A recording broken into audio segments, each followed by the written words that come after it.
नए वीडियो और आपको बताते हैं कि आप कौन कौन से कोर्स कर सकते हो। जो आपका पहला कोर्स है वो है आपका मशीन लर्निंग, जिसको हम ML भी कहते हैं। मशीन लर्निंग में आपका एल्गोरिथम मतलब कि कुछ मैथमेटिकल डेटा कलेक्शंस होता है। ये डेटा कलेक्शन मशीनों के लिए तैयार किया जाता है। इनके प्रोग्राम जब तैयार किए जाते हैं और मशीनों में डाले जाते हैं तो मशीनें उन्हीं को ही रीड करती हैं, समझती हैं और उसी के ही बिहाफ पे काम करती हैं। तो अगर हम सिंपल लैंग्वेज में बताएं तो हम मशीन लर्निंग में एक ऐसी एल्गोरिथम तैयार करते हैं जिसको मशीन समझ सकती है, पढ़ सकती है और उसी के ही बिहाफ पे वो काम करती है। तो हमें मशीनों से क्या काम कराना है उसकी हम एल्गोरिथम तैयार करते हैं और वो एल्गोरिथम जब मशीनों में डाली जाती है तो वो आपके अनुसार काम करने लगती हैं।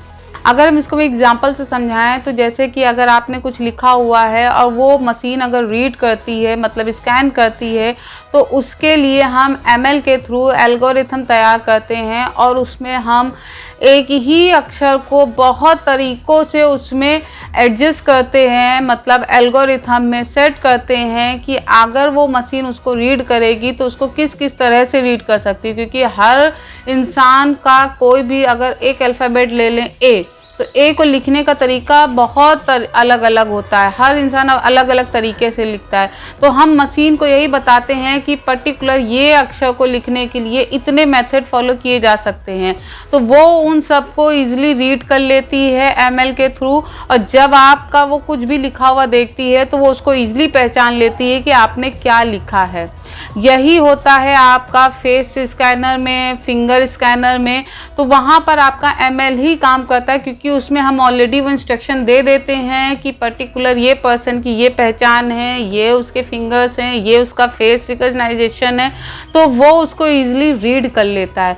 तो सिंपली अगर हम बात करें तो ML के थ्रू हम मशीनों को पढ़ना और सिखाना स्टार्ट कर देते हैं। तो अगर हम सिंपली बात करें तो ML के थ्रू हम मशीनों को सिखाते हैं कि उन्हें क्या पढ़ना है और क्या रिस्पॉन्स करना है। और जो नेक्स्ट कोर्स है वो है आपका डीप लर्निंग।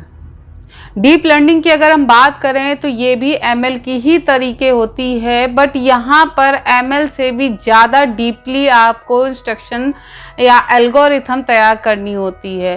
सपोज दैट अगर हम बात करें तो यहाँ पर हमें किसी भी ऑब्जेक्ट को एक्सप्लेन करने के लिए एक दो नहीं, हजारों नहीं, लाखों के एग्जाम्पल मशीन को बताने पड़ते हैं। जैसे कि कोई फ़ोटो है, उस फोटो में क्या क्या कंटेंट है, उसको कैसे रीड करना है। या एक छोटा सा उदाहरण ले ले, एक आम है, अब मशीन को बताना है कि ये कौन सा फल है, तो वो क्या करेगी, उसको स्कैन करेगी। अब स्कैन करने के बाद उसके पास जो डेटा कलेक्ट है किसका, फ्रूट्स का, उसमें वो देखेगी कि ये किससे मैच हो रहा है। तो वहाँ पर एक दो नहीं, लाखों करोड़ों में एग्जाम्पल होते हैं। तो उसमें उसने सर्च किया कि ये मैंगो जैसे शेप में, अब मैंगो जैसे शेप में भी है तो उसमें भी मैंगो, आम कोई पीला होता है, कोई हरा होता है, कोई छोटा होता है, कोई बड़ा होता है, कोई टेढ़ा होता है, कोई प्लेन होता है, किसी में दाग होता है। तो उसमें भी बहुत सारी आपको वैरायटी मिलेंगी, तो उनका भी कलेक्शन उसके अंदर किया जाता है।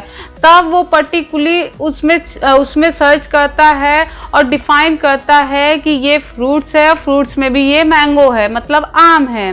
तो इतना ज़्यादा जहाँ वो डीपली रिसर्च करके आपको बता रहा है, यही एग्जाम्पल है आपके डीप लर्निंग का।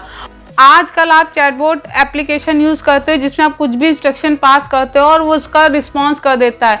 जैसे अगर आपको कोई इमेज बनानी है तो आपने वहाँ टाइप कर दिया कि हमको पर्टिकुलर नेचर की इमेज चाहिए या हमको गार्डन की इमेज चाहिए जहाँ पर 2 बटरफ्लाई हों, कुछ पर्सन बैठे हों, इतने ट्री हों, इतनी ग्रास हो, तो वो वैसा ही पूरा डिज़ाइन कर देता है और आपको एक फ़ोटो दे देता है। तो ये कैसे हुआ, उसने आपकी लैंग्वेज नहीं समझी, उसने अपने कलेक्टेड डेटा में उन सारी चीज़ों को सर्च किया और आपको उसके बिहाफ पे उसका रिजल्ट दे दिया। तो डीप लर्निंग में आपको ML से भी ज़्यादा डीपली नॉलेज दी जाती है, जहाँ पर आपको एक बहुत हाईली एल्गोरिथम क्रिएट करने को कहा जाता है, तो जिसमें आप बहुत ही डीपली एल्गोरिथम क्रिएट करते हो। सो अगर आप ये कोर्स करते हो तो आपको बहुत ही ईजिली AI फील्ड में जॉब मिल सकती है।